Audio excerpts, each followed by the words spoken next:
The Burned House by Vincent O'Sullivan.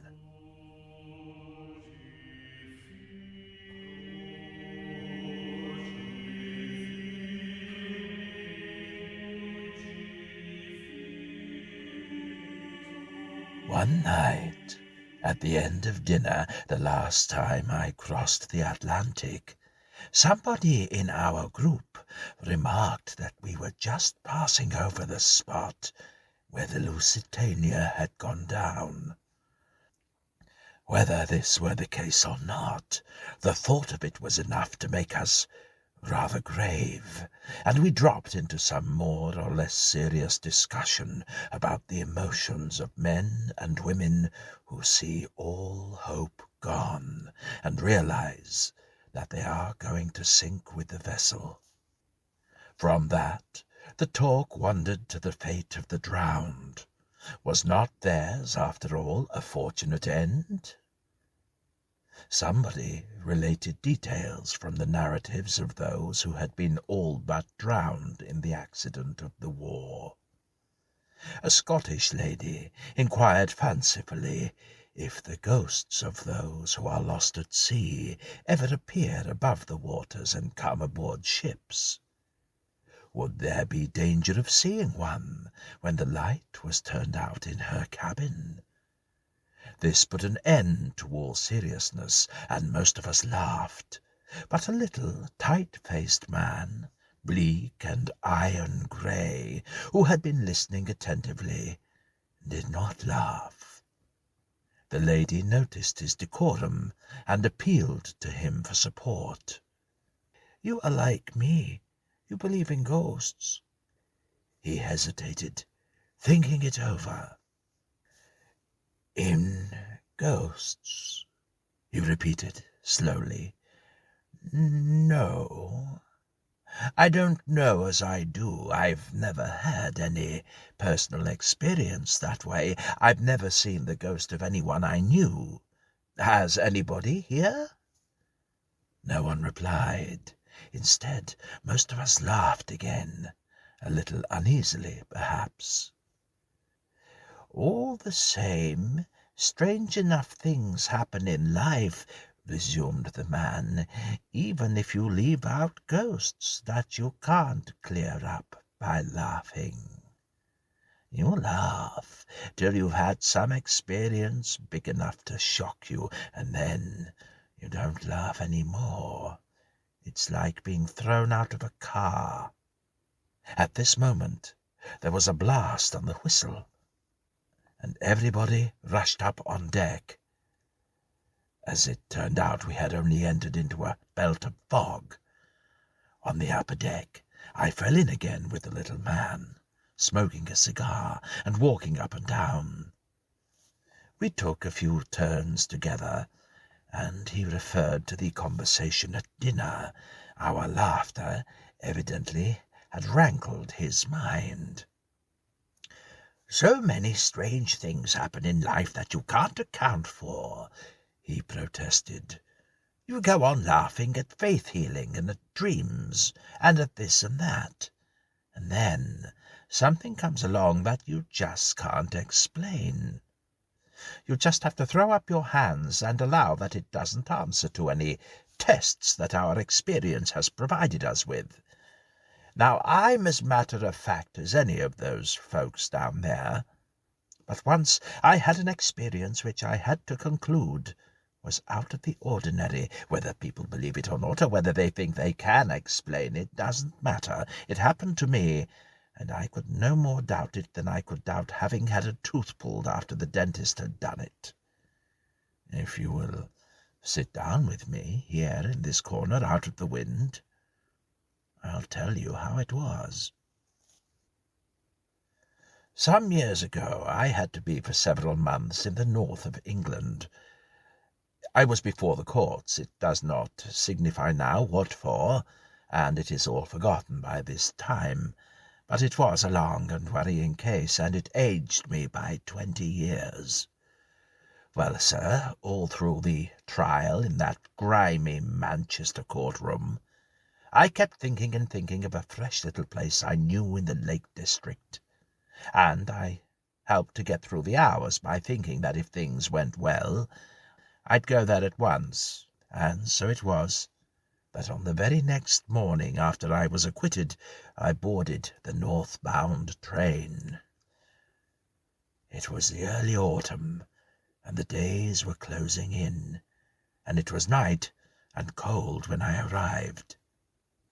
The village was very dark and deserted.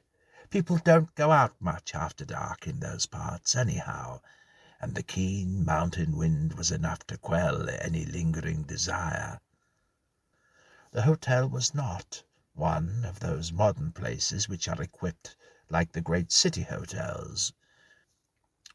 It was one of those real, old-fashioned taverns, about as uncomfortable places as there are on earth, where the idea is to show the traveller that travelling is a penitential state, and that morally and physically the best place for him is at home. The landlord brought me a kind of supper, with his hat on and a pipe in his mouth. The room was chilly, but when I asked for a fire, he said he guessed he couldn't go out to the woodshed till morning. Well, there was nothing else to do when I had eaten my supper but to go outside, both to get the smell of the damp out of my nose and to warm myself by a short walk.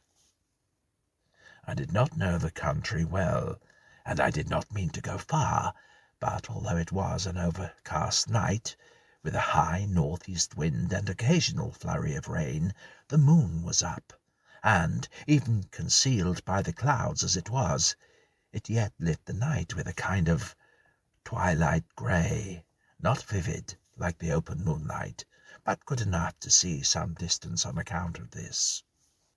I prolonged my stroll, and kept walking on and on till I was a considerable way from the village, and in a region as lonely as anywhere in the country. Great trees and shrubs bordered the road, and many feet below was a mountain stream.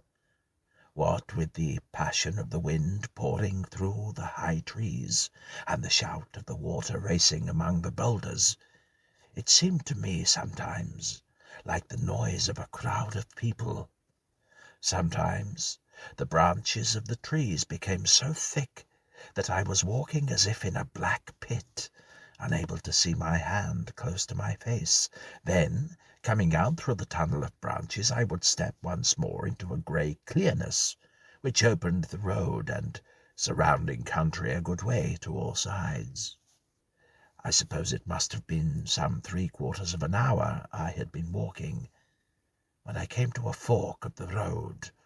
One branch ran downward, getting almost on a level with the bed of the torrent. The other mounted in a steep hill, and this one, after a little idle debating, I decided to follow. After I had climbed for more than half a mile, thinking that if I should happen to lose track of one of the landmarks, I should be very badly lost, the path, for it was now no more than that, curved, and I came out onto a broad plateau. There, to my astonishment, I saw a house. It was a good-sized house, 3 stories high, with a veranda round 2 sides of it, and, from the elevation on which it stood, it commanded a far stretch of country. There were a few great trees at a little distance from the house, and behind it, a stone's throw away, was a clump of bushes. Still, it looked lonely and dark, offering its 4 sides unprotected to the winds. For all that, I was very glad to see it. It does not matter now, I thought, whether I have lost my way or not. The people in the house will set me right. But when I came up to it, I found that it was, to all appearance, uninhabited.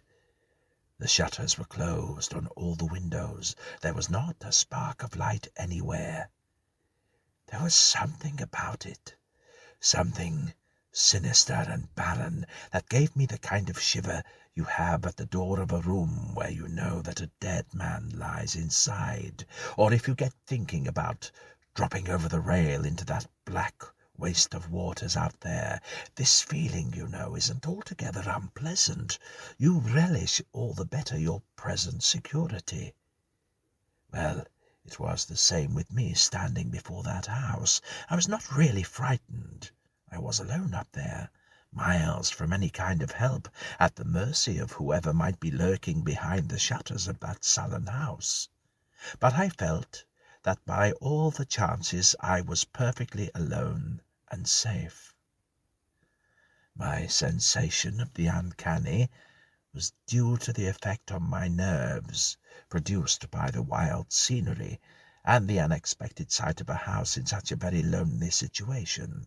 Thus I reasoned, and instead of following the road farther, I walked over the grass till I came to a stone wall, perhaps 250 yards in front of the house, and rested my arms on it, looking forth at the scene. On the crests of the hills far away, a strange light lingered, like the first touch of dawn in the sky on a rainy morning, or the last glimpse of twilight before night comes. Between me and the hills was a wide stretch of open country. On my right hand was an apple orchard, and I observed that a stile had been made in the wall of piled stones to enable the house people to go back and forth. Now, after I had been leaning on the wall some considerable time, I saw a man coming towards me through the orchard. He was walking with a good, free stride, and as he drew nearer, I could see that he was a tall, sinewy fellow, between 25 and 30, with a shaven face, wearing a slouch hat, a dark woolen shirt, and gaiters. When he reached the stile and began climbing over, I bade him good night in a neighbourly fashion. He made no reply, but he looked me straight in the face, and the look gave me a qualm. Not that it was an evil face, mind you. It was a handsome, serious face, but it was ravaged by some terrible passion.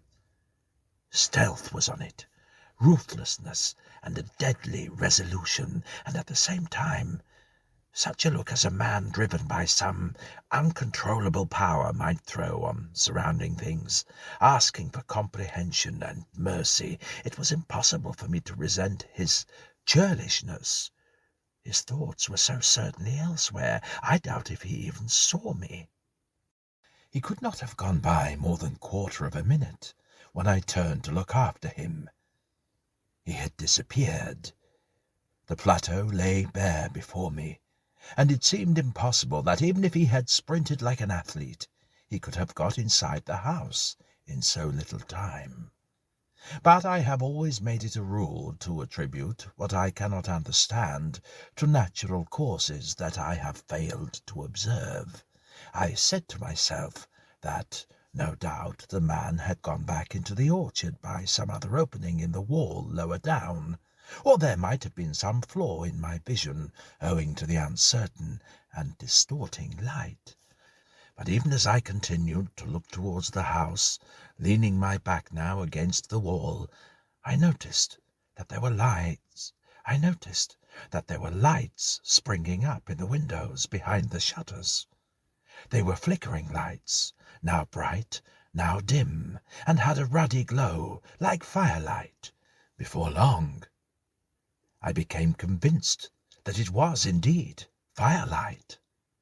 The house was on fire. Black smoke began to pour from the roof. The red sparks flew in the wind. Then, at a window above the roof of the veranda, the shutters were thrown open, and I heard a woman shriek. I ran towards the house as hard as I could, and when I drew near, I could see her plainly. She was a young woman. Her hair fell in disorder over her white nightgown. She stretched out her bare arms, screaming. I saw a man come behind and seize her, but they were caught in a trap. The flames were licking around the windows, and the smoke was killing them. Even now, the part of the house where they stood was caving in. Appalled by this horrible tragedy, which had suddenly arisen before me, I made my way still nearer to the house, thinking that if the two could struggle to the side of the house, not bounded by the veranda, they might jump and I might break the fall. I was shouting this at them. I was right up close to the fire, and then I was struck by, I noticed for the first time, an astonishing thing. The flames had no heat in them. I was standing near enough the fire to be singed by it, and yet I felt no heat. The sparks were flying about my head. Some fell on my hands, and they did not burn. And now I perceived that, although the smoke was rolling in columns, I was not choked by it. And there had been no smell of smoke since the fire broke out, neither was there any glare against the sky. As I stood there stupefied, wondering how these things could be, the whole house was swept away by a very tornado of flame, and crashed down in a red ruin. Stricken to the heart by this abominable catastrophe, I made my way uncertainly down the hill, shouting for help. As I came to a little wooden bridge spanning the torrent, just beyond where the roads forked, I saw what appeared to be a rope in loose coils lying there. I saw part of it was fastened to the railing of the bridge and hung outside, and I looked over. There was a man's body, swinging by the neck, between the rope and the stream. I leaned out still farther, and then I recognized him as the man I had seen coming out of the orchard. His hat had fallen off, and the toes of his boots just touched the water. It seemed hardly possible, and yet it was certain. That was the man, and he was hanging there. I scrambled down at the side of the bridge and put out my hand to seize the body, so that I might lift it up and relieve the weight on the rope. I succeeded in clutching hold of the loose shirt, and for a second I thought that it had come away in my hand. Then I found that my hand had closed on nothing. I had clutched nothing but air, and yet the figure swung by the neck before my eyes. I was suffocated with such horror that I feared for a moment I might lose consciousness, and the next minute I was running and stumbling along that dark road in mortal anxiety, my one idea being to rouse the town and bring men to the bridge. That, I say, was my intention, but the fact is that when I came at last in sight of the village, I slowed down instinctively. The fact is, after all, I was unknown there. I had just gone through a disagreeable trial in Manchester, and rural people were notoriously given to groundless suspicion. I had had enough of the law, and of arrests without sufficient evidence. The wisest thing would be to drop a hint or two before the landlord, and judge by his demeanour whether to proceed. I found him sitting where I had left him, smoking in his night sleeves. I found him where I had left him, smoking in his shirt sleeves with his hat on. "Well," he said slowly, "I didn't know where you had got to." I told him I had been taking a walk. I went on to mention casually the fork in the road, the hill and the plateau. "And who lives in that house?" I asked with a good show of indifference, on top of the hill. He stared. "House? There ain't no house up there," he said positively. "Old Joe Snedker owns the land. Says he's going to build a house up there for his son to live in when he gets married. But it ain't begun yet, and some folks reckon it never will," he said. "Oh, I thought I saw a house," I protested feebly. But I was thinking. No heat in the fire, no substance in the body. I had not the courage to dispute him. The landlord looked at me, not unkindly. "You seem sort of done up," he remarked. "What you want is to go to bed." The old man on the ship who was telling me the story paused, and for a moment we sat silent, listening to the pant of the machinery and the thrumming of the wind and the lash of the sea. Some voices were singing on the deck below. I considered him, with the shade of contemptuous superiority we feel, as a rule, towards those who tell us their dreams, or what some fortune-teller has predicted. "Hallucinations," I said at last, with a reassuring indulgence. "Trick of the vision."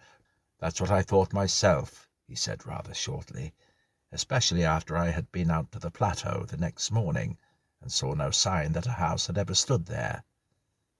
"And no corpse at the bridge," I said, laughingly.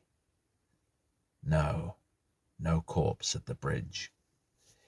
He tried to get a light for another cigar. This took him some little time, and when he at last managed it, he got out of his chair and stood looking down at me.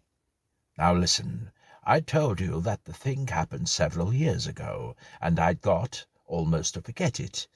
If you can only persuade yourself that a thing is a freak of imagination, it pretty soon gets dim inside your head. Delusions have no staying power, once it is realized that they are delusions. Whenever it did come back to me, I used to think how near I had once been to going out of my mind, that was all. Well, last year, being up north once more, I went up to that village again. I went to the same hotel and found the same landlord. He remembered me at once as the fellow who had stayed with him and thought he saw a house.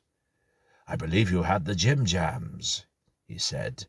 Well, we laughed, and the landlord went on.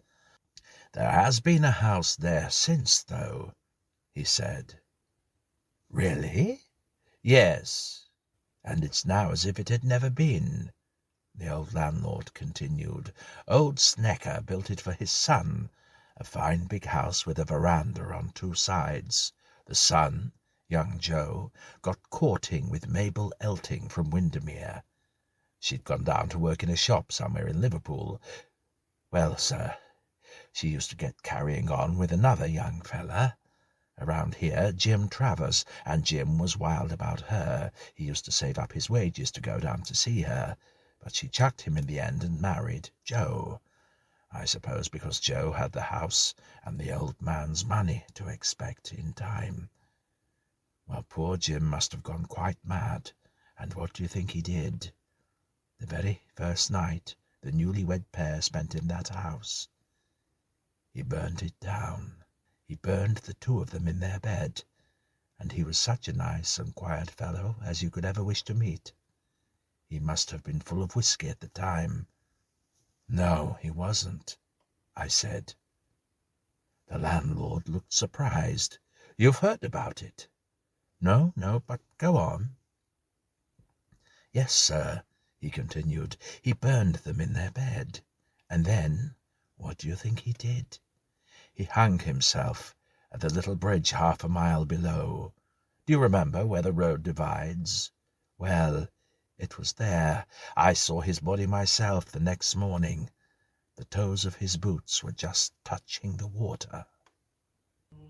I just nodded at the landlord, but said nothing.